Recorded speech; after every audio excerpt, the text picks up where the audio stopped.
இன்றைக்கி அம்மாஸ் கிச்சனில் நான் உண்டாக்க போகிற ரெசிபி வந்து பச்சை பயிறு வச்சு ஒரு குழம்பு.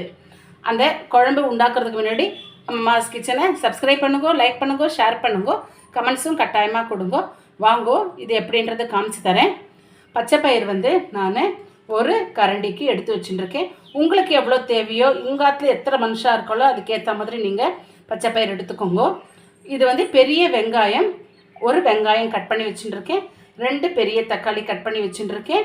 பச்சை மிளகா, இது வந்து ஒரு 2 பச்சை மிளகா கீத்து போட்டு வச்சுட்டுருக்கேன். இஞ்சி பூண்டு வந்து விழுதை வந்து அரைச்சி வச்சுட்டுருக்கேன். இப்போது நான் இந்த பச்சை பயிரை அலம்பி எடுத்துகிட்டு வந்து காமிக்கிறேன். இப்போ வந்து நான் இதை நல்லா அலம்பி ஆயாச்சு பச்சை பயிரை.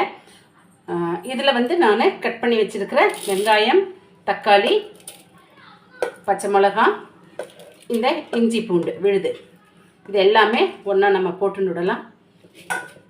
போட்டுட்டு இதில் தேவையான நம்ம மஞ்சப்பொடி, நான் ஒரு ஸ்பூனுக்கு மஞ்சப்பொடி போட்டுக்கிறேன்.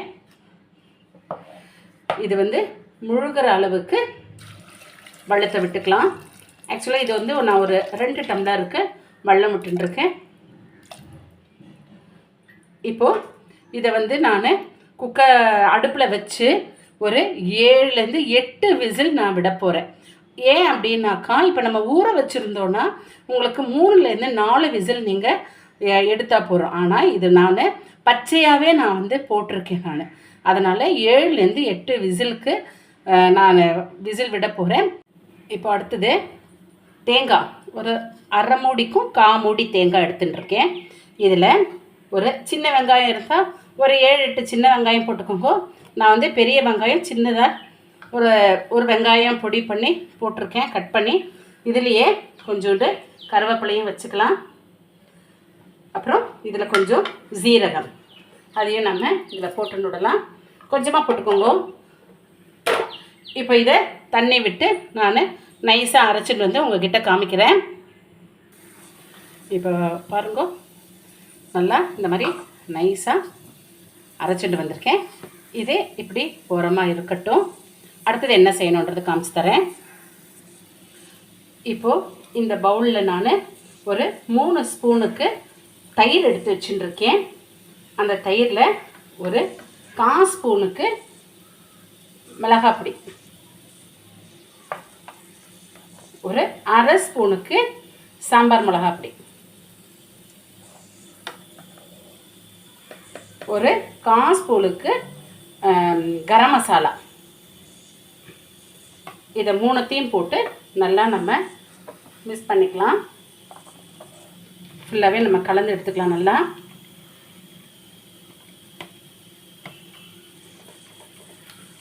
இந்த மாதிரி பேஸ்ட்டாக நல்லா கலந்து எடுத்துக்கலாம்.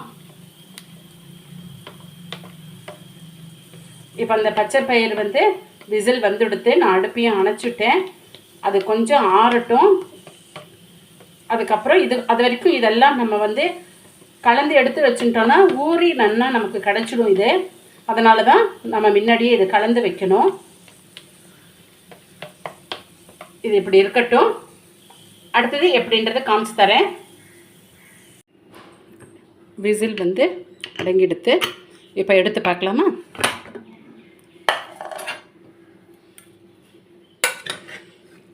நல்லா குழவாக வந்து எடுத்து நல்லா மசிச்சுக்கலாம். இது அப்படியே கரண்டியாலே மசிச்சிடலாம்.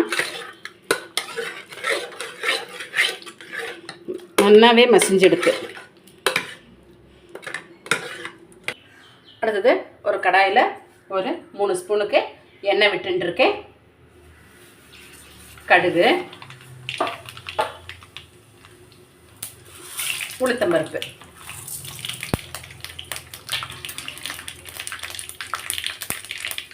பருப்பு வந்து செவந்தாயாச்சு. இப்போது இந்த ஸ்டேஜில் நம்ம அரைச்சி வச்சுருக்கோம் இல்லையா இந்த தேங்காய், அந்த பேஸ்ட்டை முதல்ல போட்டு விடலாம்.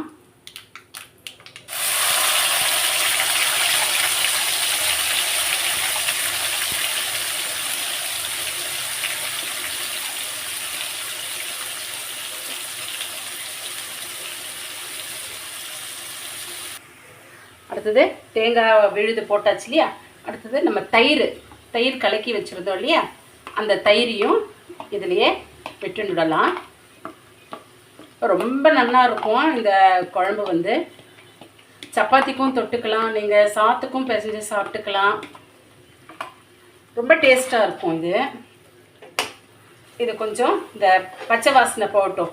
ஏன்னா நம்ம வெங்காயம் வந்து பச்சையாக போட்டிருக்கோம் இல்லையா, இது பச்சை வாசனை போகட்டும். ஏன்னா சாம்பார் பொடி போட்டிருக்கோம். கொஞ்சம் இதை கொதிக்கட்டும். இது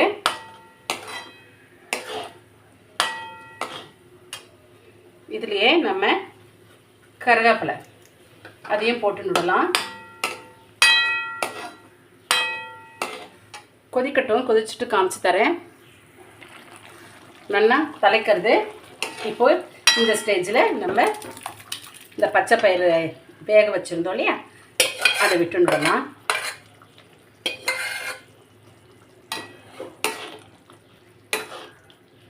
நல்லா எல்லாமே சேர்ந்து நல்லா கொதிக்கட்டும்.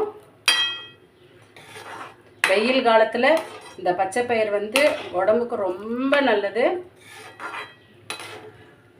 இப்போ இந்த ஸ்டேஜில் உப்பு போடணும்.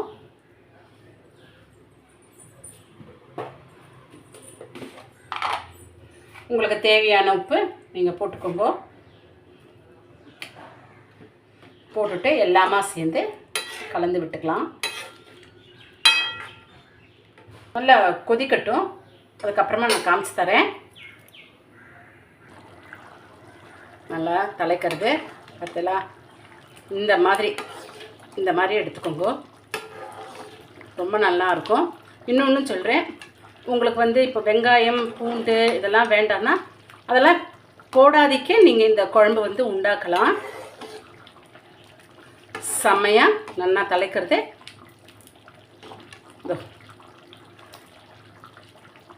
இன்றைக்கி அம்மாஸ் கிச்சனில் பச்சை பயிறு வச்சு ஒரு குழம்பு உண்டாக்கியிருக்கேன். பச்சை பயிறு குழம்பு. அம்மாஸ் கிச்சனில் பச்சை பயிறு குழம்பு ரெடியாக இருக்குது.